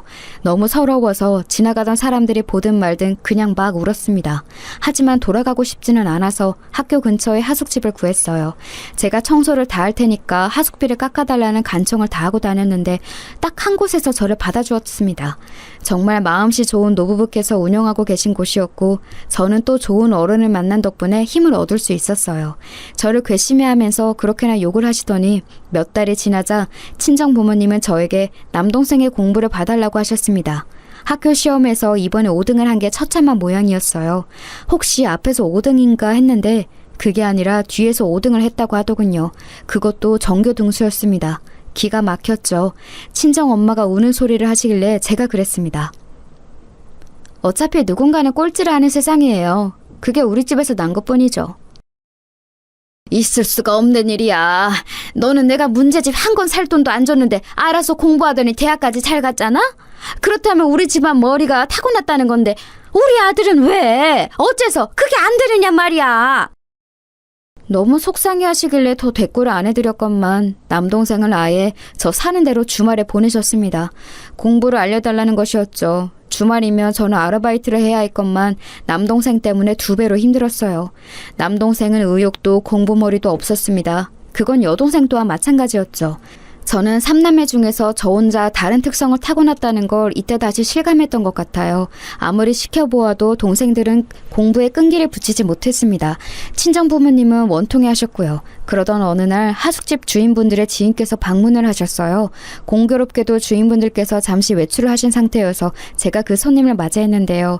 인상이 차분해 보이는 중년의 여성분이셨습니다. 자그마한 과일 바구니를 손에 들고 계셨죠. 제가 그걸 받아들고 손님 맞이를 했어요. 커피를 타서 내왔고 앉으실 자리를 안내했죠. 그랬더니 그 손님께서 하숙생으로 보이는 학생이 어째 이런 걸 다 하냐며 신기했습니다. 저보고 부침성이 좋은 것 같다고 하셨어요. 그래서 제가 망설이다가 솔직하게 말씀을 드렸죠. 청소라든지 하는 것들을 다 도맡아서 하고 있기 때문에 저는 다른 하숙생들과 입장이 조금 다르고 그 때문에 하숙비를 아주 싸게 내고 있다는 얘기를요. 그랬더니 그분이 놀라시면서 괜찮으면 같이 앉아서 대화를 나눌 수 있느냐고 물어보셨습니다. 그래서 그분과 마주 앉아서 이런저런 대화를 나누었어요. 하숙집 주인 부부 2분과는 고향이 같기 때문에 옛날에 아셨던 사이라고 했습니다. 지방의 시골 동네가 고향이라고 하셨죠. 보수적이고 꽉 막히고 좁고 그런 동네를 떠나서 자유롭고 멋지게 사는 미래를 그리셨다고 말씀을 하시는데 눈가에 아쉬움이 묻어나오는 것이 보였습니다. 저 실례지만 그럼 지금은 예전에 그리셨던 꿈대로 살지 못하고 계신 거예요? 애석하게도 그렇게 되었네요. 내 고향 동네보다도 더 꽉 막히고 답답한 남자를 만나 살림을 차리게 될 줄 예전 그때는 몰랐으니까요. 이것이 다 내 옷보이자 운명이라고 생각하면서 지금은 그렇게 살고 있어요. 학생은 부디 꿈을 널리 펼치면서 살아요. 이런 명문대를 다닐 정도라면 앞으로 뭘 해도 될 사람일 거예요. 이제는 여자들도 자신만만하게 사회에 나가는 시대가 되었잖아요. 예전하고는 다르죠. 학생은 멋지게 살았으면 좋겠어요. 처음 인사할 때부터 느낀 건데 학생의 눈빛이 참 올곧고 멋지네요. 태어나서 멋지다는 표현은 처음 들어봐요. 원래 칭찬을 안 받고 살아온 인생이긴 하지만 멋지다는 말은 정말 아예 처음 들어보는 것 같네요. 좋은 말씀 감사합니다. 가슴에 새길게요. 가슴이 두근거리는 인연이었던 것 같아요. 예고도 없이 이루어졌던 만남, 대화. 그 순간이 저에게는 소중한 장면으로 남았습니다. 주인 부부께서는 하숙집에 당도하시자마자 그 손님을 보고 반가워하셨으며 약간 놀라워하시기도 했어요. 그 사이 또 왜 이렇게 얼굴이 상했냐고. 그 손님을 향해 주인 부부께서 그런 말씀을 하시는 걸 들었습니다. 며칠이 지났을 때 저는 괜히 궁금증이 생겨서 주인 부부께 여쭈어 보았어요. 그때 오셨던 그 아주머니 손님께서 여기 또 방문을 하실지 궁금했거든요. 그랬다가 아마 그럴 일은 없을 거라는 대답을 들었습니다. 알고 보니 다른 지역으로 이사를 가시게 되어서 마지막 인사차 굳이 걸음을 여기까지 하셨던 거라고 했어요. 아, 그렇구나. 1시간 남짓. 그 시간 동안 대화를 나눈 것뿐인데 그 시간이 왜 그렇게 편히 느껴졌을까? 그러신 분이 내 엄마라든지 친척으로 계시면 좋을 것 같다는 생각마저 들었었지. 나하고 잘 맞는 분이셨는데 앞으로 만날 일이 없다니까는 좀 아쉽네. 아쉬워하고 있는 저의 귀에 주인 부부께서 조용히 나누시는 대화 소리가 슬쩍 들려오길래 제가 잠깐 엿들었습니다. 그 손님께서 결혼을 잘못하셨던 통에 남편 되는 사람 때문에 마음고생 몸고생을 엄청 하며 살고 있다는 내용이었어요. 돈 있는 집안 남자랑 결혼한다고 하길래 유복하게 잘 살 줄 알았건만 사는 모습이 늘 힘들어 보인다는 얘기였는데 듣기만 해도 너무 안타깝더라고요. 부모, 형제는 선택할 수 없이 태어나면서부터 주어지는 것이지만 배우자는 다르잖아요. 결혼은 선택할 수 있는 것인데 어째서 그런 불행으로 빠지셨을까 하는 생각이 들어서 마음이 좋지 못했습니다. 좋은 분 같았기에 앞으로 무탈한 일상이 펼쳐지시기를 잠시 속으로 빌어드렸어요. 하지만 이때까지만 해도 제가 몰랐던 거예요. 설마 제 인생에서 다시 그분을 만날 줄이야 상상도 감히 못했었네요. 저는 죽기 살기로 아르바이트와 공부를 병행해가며 성적까지 유지를 해낸 뒤에 졸업을 했어요. 고등학교 은사님들부터 찾아뵈었죠. 특히 고등학교 3학년 때의 담임선생님께서는 제가 봉투를 준비해 갔습니다. 제가 안 먹고 안 입고 그러면서 틈틈이 모았던 금액이었어요. 꼭 보답을 해드리고 싶었거든요. 무조건 받아달라고 그랬더니 한사코 안 받으셨어요. 나중에 사회에서 자리 잡으면 그때 밥 한 끼나 사달라고 하시면서 봉투를 다시 저에게 돌려주셨습니다. 이런 대가를 바라고 저를 위해준 것은 아니었다고 딱 잘라서 말씀하시더군요. 너무 감사했고 또 한 가지 인생을 배운 것 같아서 가슴이 벅차기도 했어요. 그런데 이런 감동도 잠시 친정 식구들은 저에게 돈을 요구했습니다. 도저히 앞날이 막막해서 안 되겠으니까 식당이라도 차려야겠다고 친정 부모님이 그러셨던 거예요. 식당 차리는데 보태달라고 저에게 요구하셨어요. 친정 엄마가 저에게 대학 잘 보낼 만큼 잘 키워준 값을 해내야 할 때라고도 하셨죠. 대학 가지 말라고 난리를 치실 때는 언제고 이제 와서 대학을 운운하시다니 어이가 없었으나 저를 낳고 키워주신 것은 맞으니까 집에서 장사를 시작한다는 것을 모른 척하는 건 아니라고 생각했어요. 사회 초년생이었던 저는 간식 한 번 안 사먹고 모은 돈 500만 원을 마련해 내어드렸습니다. 누가 보면 그거 엄청 약소한 금액 아니냐고 하시겠지만 저에게는 피눈물 나게 소중한 금액이었어요. 게다가 당시로 보면 지금보다 500만 원의 가치는 훨씬 컸거든요. 그 돈이 보태어져서 작은 식당이 마련되었습니다. 사람 쓸 돈 없으니까 틈틈이 와서 일하라고 친정 부모님은 그러셨죠. 근데 저는 일 다니는 직장인이었기 때문에 정말 힘들고 피곤했어요. 그래서 힘들다고 딱 한마디 했었더니 친정엄마가 화를 내셨었죠. 동생들은 일머리 없어서 시켜도 소용없다고 그러니 저밖에 없는데 제가 이러면 어쩌냐는 거냐면서 난리를 치셨습니다. 설마 작은 식당 소일거리도 못 해내는 젊은 애들이 있을까 싶지만 제 동생들이 진짜로 그랬습니다. 참고로 남동생은 전문대를 가려다가 친정아버지가 우리 아들 전문대 못 보낸다고 그러셔서 재수를 했어요. 없는 형편의 재수라뇨. 등골이 휘는 짓이었죠. 재수 끝에 대전에 있는 4년제 대학에 들어갔습니다. 그 대학의 이름을 들어도 대부분의 사람들은 모르는 곳이었죠. 남동생은 군대를 갔다 와서 복학을 미루더니 기어이 자퇴를 했어요. 밑빠진 독에 물을 붓는 것도 정도가 있지 아예 갱생이 안 되는 듯 싶었습니다. 피곤한 와중에도 식당에 와서 청소를 하던 제가 남동생이 아르바이트도 안 하면서 자기 개발을 한답시고 영어학원이나 다니고 있다는 소식에 하도 어이가 없어서 피식 웃고 말았네요. 그럼 한마디로 걔는 고졸인 거네요? 최종학력 고졸? 너 말 조심해. 너는 우리 아들 좋은 기운 다 빼앗아 가놓고 그래서 다 누려놓고 그렇게 비웃으면 마음이 편하니? 제가 무슨 좋은 기운을 다 빼앗아 갔다는 거예요? 저는 항상 아등바등 혼자 노력해온 거예요. 우리 아들 앞에 네가 태어났기 때문에 좋은 기운을 가로채 간 거야. 명문대 간판? 그거 원래 우리 아들 거였는데 네가 빼앗아 가놓고 어쩌면 미안한 게 하나도 없이 당당하니? 진짜 미칠 노릇이었습니다. 간만에 다시금 느꼈죠. 말이 안 통하다는 것을요. 전문대를 다니고 있던 여동생은 집에서 통학하는 게 답답하다면서 어느 날 미리 얹을도 없이 제 자취방으로 왔었어요. 졸업하고 취업한 이후로 얻은 아담하지만 소중한 제 보금자리였는데 여동생이 멋대로 들어누웠죠. 좁은 공간을 잘도 어질렀으면서 청소를 한 번 안 했습니다. 머리카락이라도 치워야 하는 거 아니냐고 그랬더니 여동생이 어리둥절해하면서 물었어요. 내가? 대체 내가 이걸 왜 치워? 언니가 있는데?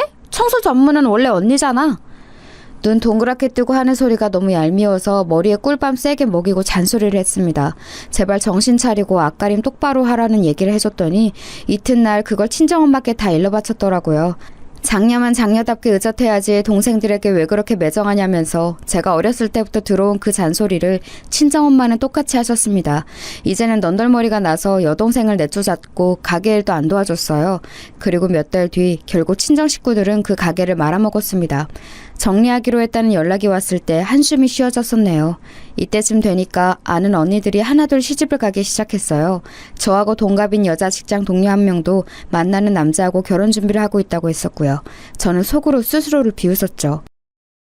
나는 저렇게 결혼을 못할 것 같아. 답답한 친정 식구들 딸려있는 나와 누가 결혼을 해주겠어? 집이 잘 사는 것도 아니고 그렇다고 내가 빼어난 미인도 아니고 하여간 나는 결혼은 욕심 안 부리고 살아야 할 것 같아. 하지만 사람 마음이라는 게 한 구석에는 혹시 모르니까 라는 게 있는 것 같았어요. 저는 주변에 결혼하는 사람들이 생기는 걸 보면서 따로 돈을 모으기 시작했으니까요. 그게 결혼 자금인 것 같다고 스스로 여기면서도 괜히 깊게 생각은 안 하려고 했습니다. 그러던 어느 날 친정 부모님이 이사를 가고 싶다며 우는 소리를 하기 시작하셨어요. 어차피 이 낡고 좁은 집 쓸모도 없고 지난 세월 집값이 콩알만큼도 안 올랐으니 들고 있어봤자 이득도 없고 재개발 소식은 들려오지도 않고 그러니까 한마디로 이 집 버리고 이제는 이사를 가고 싶다는 것이었죠. 집 살 돈이 어디 있냐면서 제가 일축했습니다. 그랬더니 전세로 알아보고 있다는 말씀을 하셔서 저를 또 흔들어 놓으셨죠. 저에게 대출 좀 받아달라고 하셨습니다. 매매도 아니고 전세라면 노려볼만 하긴 했어요. 그래도 왠지 부담이 되는 건 사실이었길래 꼭 이사를 가셔야겠냐고 여쭈었습니다. 그랬더니 장렬하고 있는 게 왜 이렇게 무정하고 무책임하냐면서 저를 원망하셨어요. 너는 그러면 네 부모가 오래오래 이런 허름한 집에서 사는 게 마음에 편하다는 거냐? 아이고 듣자 하니까 어디 누구네는 자식이 성공해서 부모에게 차 뽑아주고 집 사주고 그런다던데? 제가 생각했었죠. 저도 부모가 성공했다면 차 받고 집 받으면서 편하게 살았을 거라고요.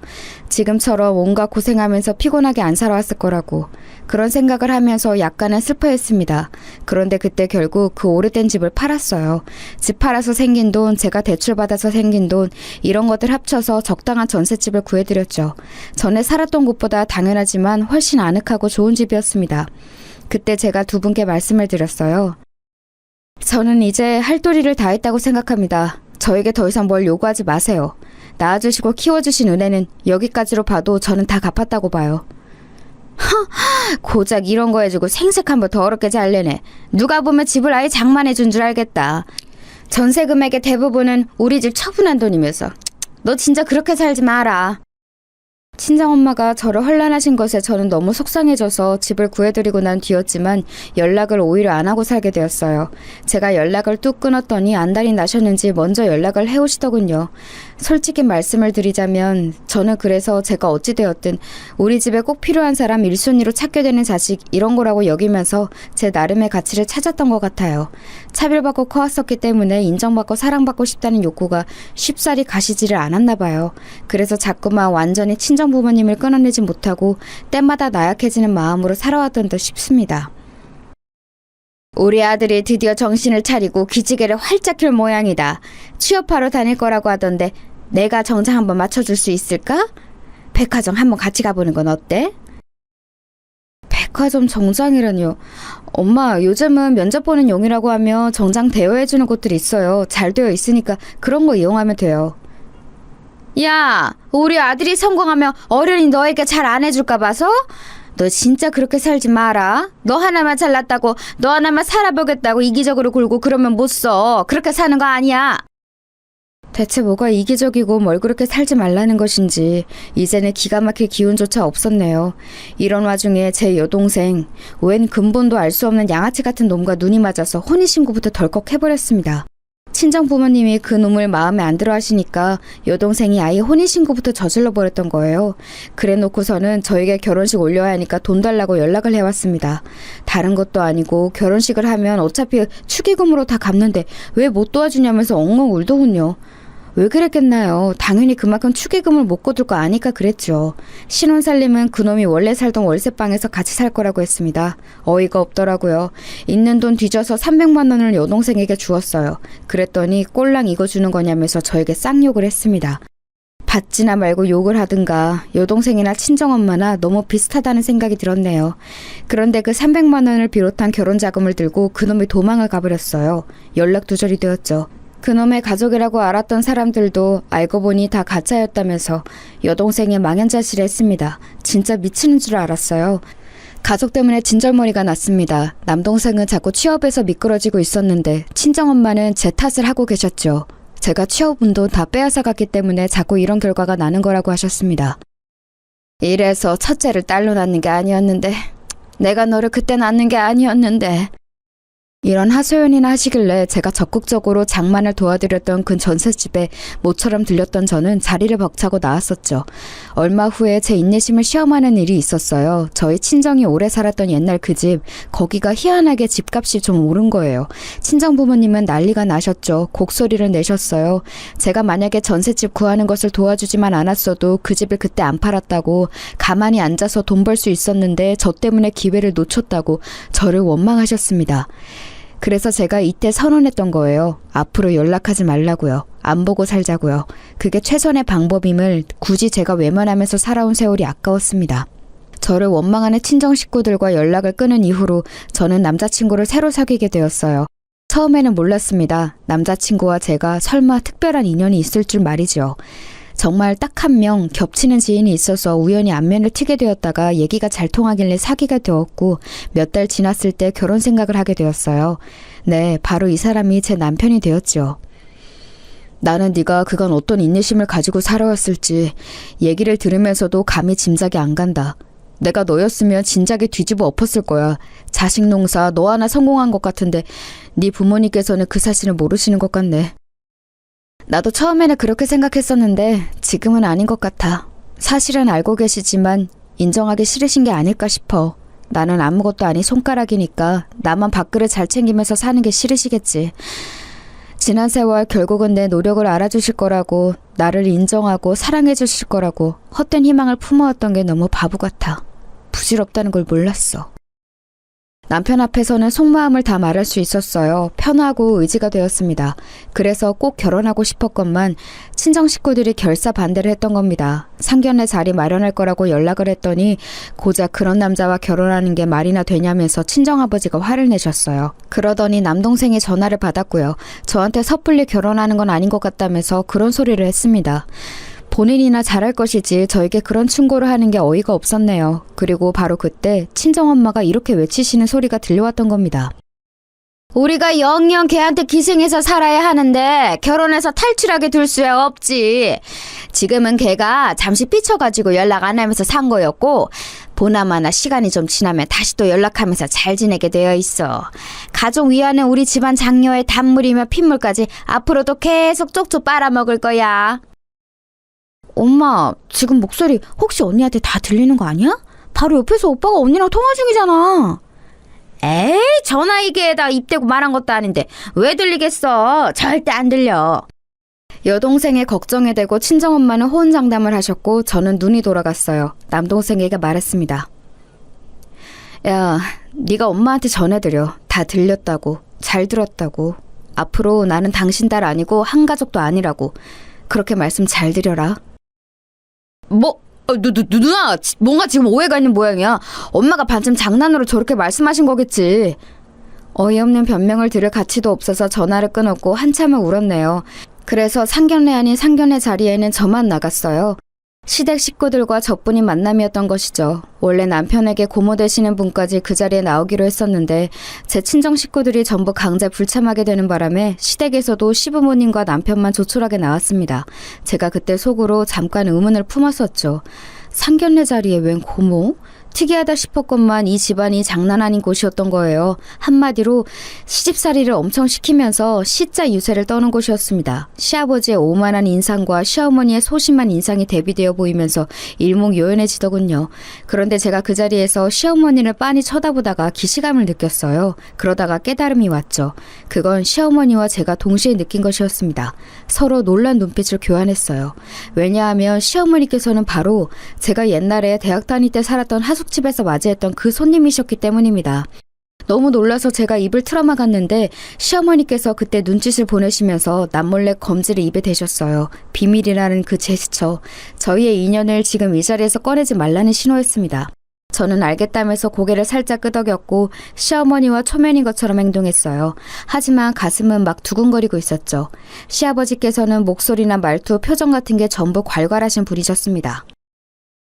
아들 녀석이 나이 먹도록 결혼하겠다고 인사시키는 여자가 하나 없어서 뭔가 잘못된 거 아닌가 싶어서 걱정이었건만 드디어 결혼하겠다는 소리를 듣게 됐네.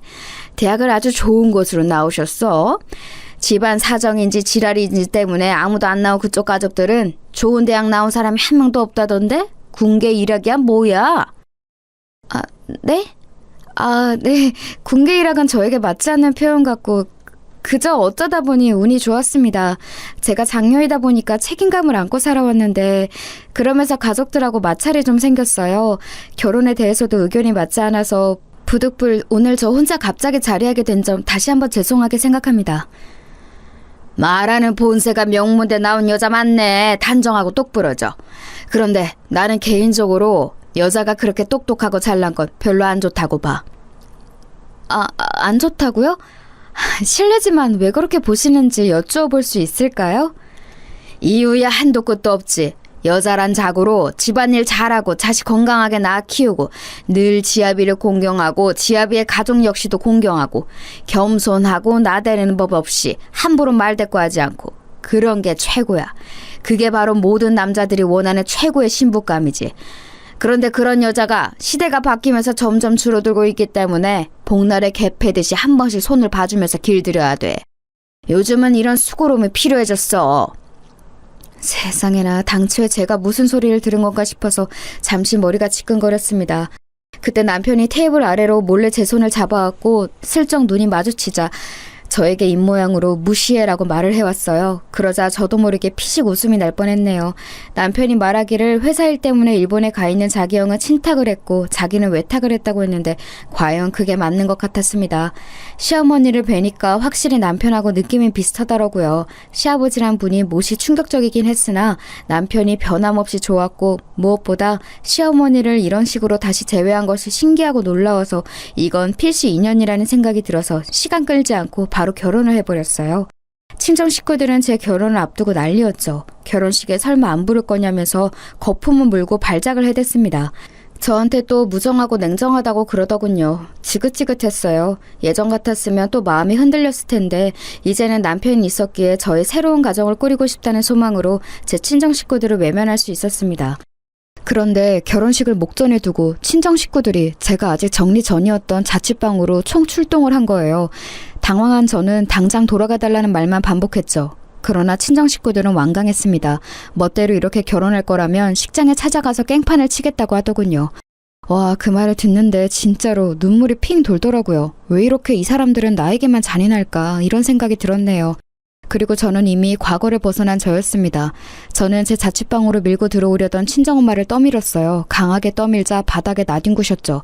남동생이 그걸 보고 눈이 뒤집어져서 저에게 달려들더군요. 어렸을 때부터 시건방졌던 이 녀석을 제대로 교육해줄 때였어요. 하도 온갖 고생을 하며 만성피로에 시달려온 저라 저는 체력을 기르기 위해 복지센터에서 운영하는 운동 프로그램을 꽤 들어온 참이었습니다. 남동생 같은 백수 따위가 덤빌 상대가 아니었죠. 개고생하면서 살아온 노동자 펀치 한번 맞아볼래? 너 오늘 죽었어. 네 재산 날을 네가 잘 찾아왔구나. 마치 권투 선수처럼 제 주먹이 깔끔하게 가격에 성공했습니다. 코를 얻어맞은 남동생이 고통스러워하는 사이 저는 그 다음에 공격, 또 그 다음에 공격을 가했지요. 남동생이 항복 선언도 하지 못한 채 친정엄마 옆에 쓰러져 나뒹굴었고 여동생이 경하게 비명을 질렀습니다. 그러자 저는 시끄러우니까 조용히 하라면서 여동생의 싸대기를 세게 갈겼어요. 그러니까 정말 조용해지더라고요. 진작 이렇게 할 것을. 지난 허송세월이 안타까웠습니다. 친정아버지는 거의 심장마비라도 오실 듯이 깜짝 놀라서 얼어붙어 계셨습니다만 여동생까지 당하는 것을 보시고는 안 되겠다 싶으셨나 봐요. 저를 단단히 혼내주실 기세로 옷소매를 걷어붙이셨죠. 그것에는 저도 약간 주춤하고 말았는데 바로 그때였습니다. 부끄러운 줄 아신다면 거기까지 하세요. 이렇게 처음 뵙게 되어서 자리가 영 아닌 것 같지만 인사드립니다. 저는 우리 며느리 아기의 시어머니 되는 사람입니다.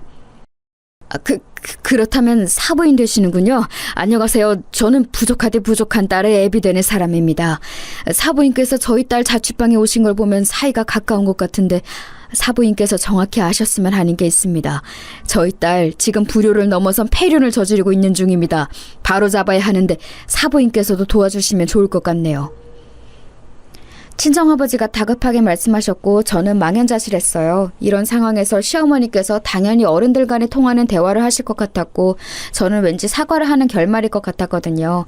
그런데 친정아버지의 말씀이 끝난 후 한참이 지나도 시어머니께서는 예의 그 차분한 표정을 유지하시면서 가만히 계셨습니다. 아무 반응도 없이 말이에요. 저는 분위기를 살피던 중이었고 친정아버지가 답답하신지 먼저 다시 입을 떼셨어요. 저희 부족한 딸의 진면목을 아시고 많이 놀라신 것 같은데 우선은 결혼식부터 해결을 해야 합니다. 아시는지 모르겠으나 저희 딸이 자기 가족을 아무도 결혼식에 부르지 않겠다고 하는 중이에요. 이게 말이나 됩니까? 말이 안 될 것도 없죠. 이미 식장에는 신부에게 양친이 없다고 말을 해놨는데요. 길게 설명하기 귀찮으니까 저희 아들이 그렇게 말을 해놓았다고 해요. 예? 어떻게 그건 말도 안 됩니다. 그딴 결혼식 용납할 수 없습니다. 사부인께서도 생각을 달리 하시죠. 용납을 하면 어쩌고 안 하면 어쩔 건가요? 결혼식장에 오셔서 부모 노릇을 제대로 못한 탓에 딸에게 외면당했다고 그렇게 떠들기라도 하실 참인가요? 저도 솔직히 잘난 사람 아닙니다. 아니, 못난 구석만 가득합니다. 하지만 저희 며느리 아기를 지난 세월 너무 힘들게 몰아붙이기만 하신 이 잘난 가족들에게 한마디 할 정도의 자격은 된다고 생각합니다. 그러니 꼴값 떨지 마시고 집구석에 돌아가서 반성이나 하며 사세요. 며느리 아기, 이제 저희 식구입니다. 그때 정말 가슴이 터질 것만 같았어요. 시어머니께서는 남몰래 손을 살짝 떨고 계셨고 긴장된 얼굴이셨지만 말씀을 차분하게 다 뱉으셨고 친정아버지에게 가하신 타격은 엄청났습니다. 말문이 막히신 친정아버지 그리고 나머지 식구들은 시어머니 앞에서 입술만 깨물면서 조용히 자리를 떴어요. 저 사는 곳을 따로 한번 보고 싶어서 찾아오셨다는 시어머니 너무 감사했습니다. 그 손을 잡고 제가 한참 울었는데 시어머니도 어느새 울고 계셨어요. 결혼 전에 많은 대화를 또 나눴었네요. 시아버지께서 어째서 똑똑한 여자 싫다느니 하시는지 알 것도 같았습니다. 시어머니께서 원체 타고나신 기질이 똑똑하고 올바르신 분이라 그랬을 거예요. 시아버지께서 자격지심을 부리셨던 거겠죠. 그런 남편을 만나서 강제로 기가 눌려 사신 시어머니께서는 자식들의 존재 때문에 참고 사셨다고 했습니다. 왜 그리 미련하셨냐고 차마 말씀을 못 드리겠더라고요. 왜냐하면 저부터가 답답하게 참고 살아온 사람이었으니 자격이 없었습니다. 결혼하고 나서 남편하고 소박하게 잘 살아갔어요. 시어머니께 잘해드리려고 생각만 했지 사는 곳이 별로 안 가까우니까 그게 실행이 쉽지는 않았네요. 그러던 어느 날 제가 연차를 낸 금요일에 혼자 시댁에 가보았어요. 가벼운 마음으로 도착을 했는데 안으로 들어선 제가 소스라쳤습니다. 시아버지께서 거실에서 소주병 나발을 불고 계셨고 세게 얻어맞으신 게 분명한 시어머니께서 바닥에 엎어지신 채 눈물을 닦고 계셨어요. 어머님 괜찮으세요? 바로 병원에 가보셔야 하는 거 아니에요? 며느리라고 있는 년이 오자마자 시아비는 모른 척하고 시어미만 챙겨? 에라이 너도 내가 흠씬 두들겨 패줄까? 좀 맞아야 한동안 순종적이야. 그 순간 저도 모르게 이성이 끊겼습니다. 시아버지께서 소주 공병을 휘두르며 낄낄대시는 광경을 마지막으로 저는 정신없이 보복을 하고 말았어요. 잠시 후 정신을 차리고 보니까 저에게 두들겨 맞으신 시아버지께서 신음을 하시며 바닥에 엎어져 계셨죠. 큰일 났다 싶었지만 속은 왠지 후련했습니다. 그건 시어머니께서도 마찬가지였나 봐요. 놀란 눈으로 저를 쳐다보셨는데 고맙다는 뜻으로 눈가가 촉촉해져 있었으니까요. 큰 소리만 뻥뻥 치셨던 시아버지께서는 직접적으로 당신이 당하시고 나니까 기세가 꺾이셨는지 몹시 당황하셨습니다. 왜냐하면 저는 요행으로 시아버지를 이긴 게 아니라 진짜로 몸쓰는 것에 자신이 있었거든요. 정신적으로는 더더욱 강했고요. 우뚝 서 있는 저를 올려다보시던 시아버지께서는 입술을 떠시며 눈을 내리까셨고 저는 시어머니를 부축해 모시고 나갔습니다. 병원에 들렀고 진지하게 이혼을 권유드렸지요. 시어머니께서는 생각을 못 해봤기 때문에 이혼을 못하고 산 것 같다고 하셨어요. 선택지에 둬본 적이 없으셨던 것이죠. 이제는 달라지실 생각인지 짙은 미소를 지으시는 걸 보니까 안심이 됐습니다. 아무리 그래도 시아버지를 제가 그렇게 해버렸으니 저는 제 심신의 안정을 위해서도 제발 빨리 두 분이 이혼하시길 바란 게 본심이었는데요. 그 이전에 엄청난 일이 벌어졌어요. 시어머니께서 그간 당하고만 사셔서 마치 태산처럼 보였던 시아버지를 제가 단번에 무너뜨리는 모습을 보고 많은 생각에 잠기셨다고 하시면서 저에게 웬 통장을 내어주셨습니다. 내가 그토록 당하고 살면서도 버틸 수 있었던 건 어쩌면 이것 때문일지도 모르겠구나. 내가 시집온 집안이 형편만은 유복하였으니 내가 지난 세월 그 돈을 조금씩 아껴가며 모아왔는데 목소리만 컸지 속빈 강정인 네 시아비는 돈이 있다가도 없는 것이라고만 여기면서 재산 관리를 할 줄 몰랐어. 그 덕에 나 혼자 정말 아무도 몰래 이 돈을 다 모아왔단다. 어머님, 제가 지금 숫자를 잘못 센 걸까요? 여기 찍힌 게 억 단위가 맞아요? 천도 아니고 억이라고요? 1억이요? 똑똑한 네가 많이 당황하긴 한 모양이구나. 1억이 아니라 10억이야. 자식들에게 막연히 나눠줄까 싶었던 돈이지. 솔직히 말하자면 우리 집 큰아들보다 작은 아들이 나는 더 마음이 가. 큰아들 놈은 자기 아빠를 너무 닮았거든. 그래서 작은 아들에게 더 주고 싶다는 생각을 하고 있었는데 네가 나타났으니 고민 덜었구나. 그거 전부 너 해라. 그 자리에서 기절하는 줄 알았습니다. 꿈을 꾸나 싶었어요. 하지만 꿈이 아니라 생시가 맞았어요. 제가 그 돈을 받지 않으려고 하자 시어머니께서는 제 남편을 위해서라도 받아달라고 하셨어요. 그리고 이혼하실 생각이기 때문에 그 돈으로 제가 이혼을 도와드리기를 원하셨습니다. 고민하던 저는 그 말씀을 따랐죠. 남편하고 다른 집으로 이사도 했고 시어머니께서 한 집에 사는 건 끝내 거절을 하셔서 바로 근처에 집을 얻어드렸습니다. 남부러울 곳 없는 평화로운 일상이 이어졌고 그간의 마음고생하며 산 세월을 보상받는 것 같아서 너무나도 행복했어요. 제가 웃으면서 행복하게 잘 살자 친정 식구들은 어쩔 줄 몰라 했죠. 제 동생들 전부 결혼에 실패해서 이혼 딱지만 붙었고요. 남동생은 늙어 죽을 때까지 백수인 모양이고 여동생은 아빠 없는 아이를 키우며 삽니다. 그 덕에 친정엄마가 늘 곡소리를 내시는 듯 했어요. 친정아버지는 건강이 안 좋아지셨다고 들었고요. 그들이 혈연으로 봤을 때 제 가족은 맞는데 저는 제 곁에 있는 시어머니와 남편이 진짜 백이 제 가족이라고 느껴지네요. 어디 가서 털어놓을 수 없는 제 속에 담긴 이야기를 들어주신 모든 분들 고맙습니다.